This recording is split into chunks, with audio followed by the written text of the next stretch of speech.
Muy bien, nosotros vamos con el secretario general de la ONU, Ban Ki-moon, quien señaló que es fundamental que el gobierno de Venezuela y la oposición establezcan un diálogo para superar así la crisis política.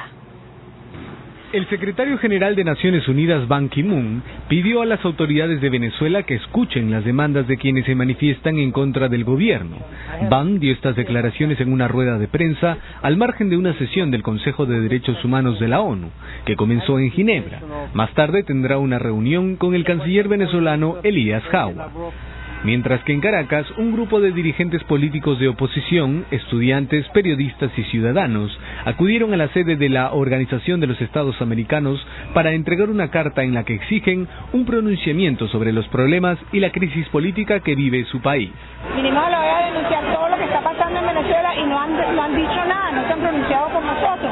Han muerto 17 estudiantes, hay 700 personas que estuvieron detenidas, hay torturados, el país está en un caos completo, no tenemos que comer, una inseguridad completa y rotunda y el gobierno no hace nada. Según el diario venezolano El Nacional, el alcalde metropolitano Antonio Ledesma dijo que se apoyan en la Carta Democrática para pedirle a la organización que vele por la democracia en Venezuela. Exigimos que en Venezuela haya separación de poderes, que se libere a los estudiantes detenidos, a los presos políticos como Leopoldo López e Iván Simonovic, expresó Ledesma. Muy bien, estamos hablando pues de la presencia y poder que tienen las redes sociales, no solamente en Venezuela y en el mundo entero, donde las fotografías y denuncias y detalles de lo que está sucediendo en Venezuela se conoce, creo que es la única plataforma, ¿no? Porque simplemente la televisión está controlada, no hay diarios y los estudiantes han encontrado una manera perfecta para poder emitir sus mensajes, ¿no? Claro, cuando Cristina Fernández decía no defendemos al gobierno actual de Venezuela sino la democracia, la pregunta es, ¿qué requiere, qué condiciones se requiere tener para que un régimen califique como democrático? Los sucesivos gobiernos venezolanos han sido elegidos en elecciones en donde, si bien las condiciones de competencia no eran justas, no se puede decir que hayan robado votos. En el conteo de votos han ganado limpiamente. Sin embargo, ya en el ejercicio del gobierno, habría que recordar nuestra propia experiencia aquí como ejemplo, hacen cosas como, por ejemplo, controlar toda la televisión de señal abierta, o bien, digamos, comprando en buena medida contenidos, para decirlo claramente, o bien sencillamente intimidándolos o clausurándolos por decreto. Y entonces, ¿eso en qué medida limita los derechos que deberían florecer en una democracia? Esa pregunta no se la plantean, por ejemplo, cuando dice eso la presidenta argentina. Pero precisamente ahora que no hay papel para imprimir periódicos y toda la televisión de señal abierta y casi toda la televisión por cable ha sido censurada o controlada, las redes sociales siguen siendo un mecanismo de coordinación, sobre todo de los jóvenes, que las utilizan en mayor proporción que los mayores para acceder a información.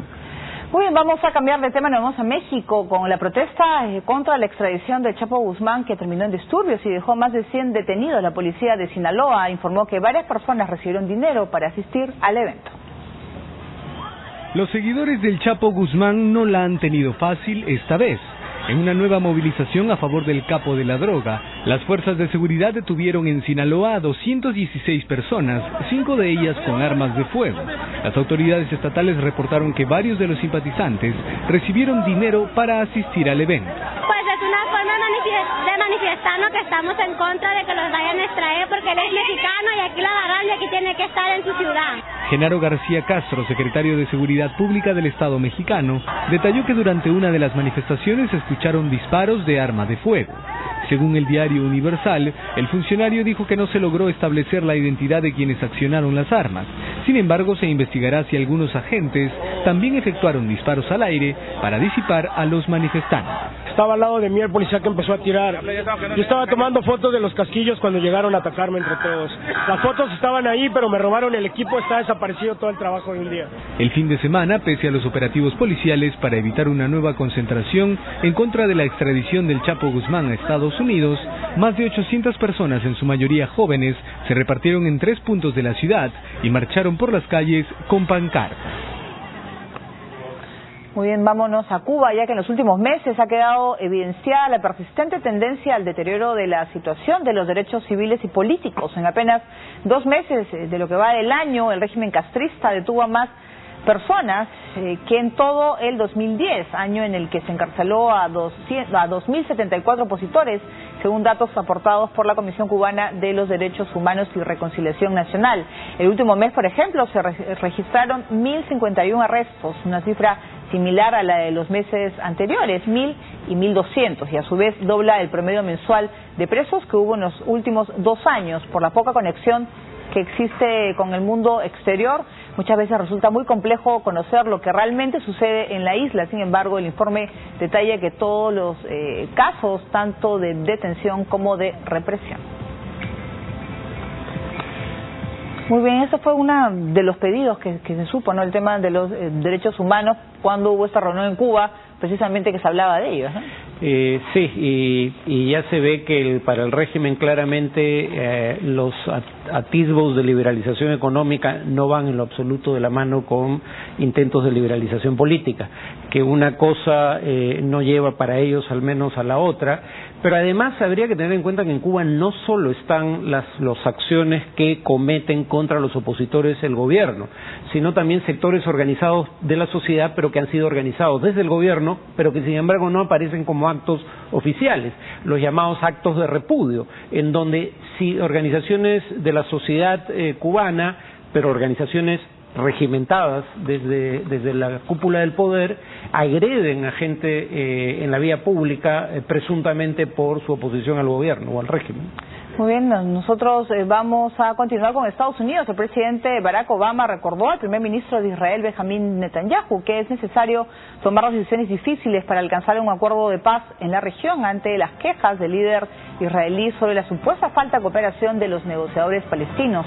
En una reunión con Netanyahu en el despacho Oval, Obama dijo que aún es posible alcanzar una solución de 2 estados para el largo conflicto que viven Israel y Palestina, pero las negociaciones serán difíciles y van a requerir compromiso de todas las partes. Netanyahu, por su parte, denunció las incesantes provocaciones palestinas e insistió en que si esa comunidad quiere que se le reconozca el derecho a un estado propio, y es hora que reconozcan, dijo, el estado judío.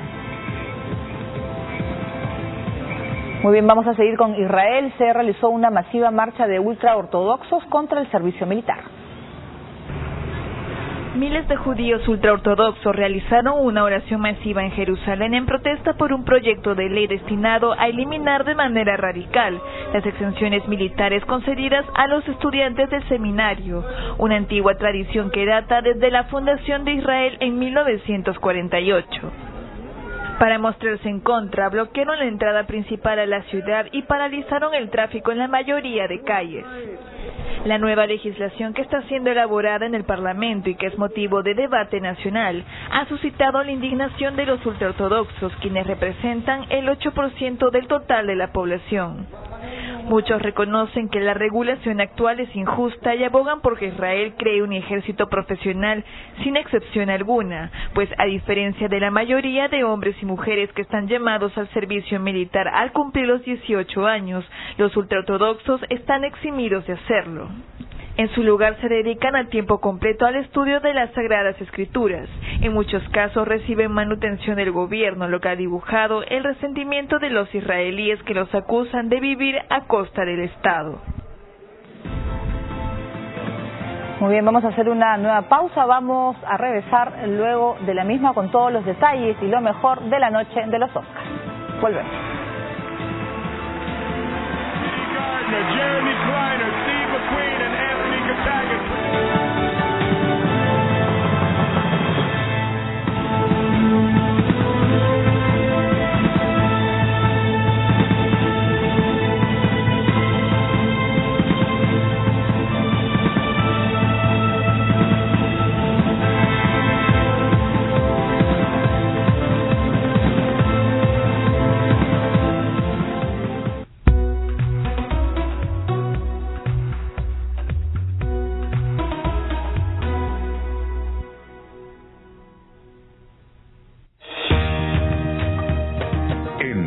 Perú celebramos el Día Internacional de la Mujer y este lunes en el ciclo Mujeres del Mundo viajaremos a Calcuta, uno de los lugares más pobres de la India. Una cultura donde desde temprana edad la mujer enfrenta muchos desafíos. En la sociedad de la India, a las niñas se las mira desde arriba. Ellas no se encuentran en pie de igualdad. Pero son los más pequeños quienes buscarán un cambio. ¿Vieron a estos niños y a estas niñas trabajando en la zona? Estamos publicando un folleto sobre el trabajo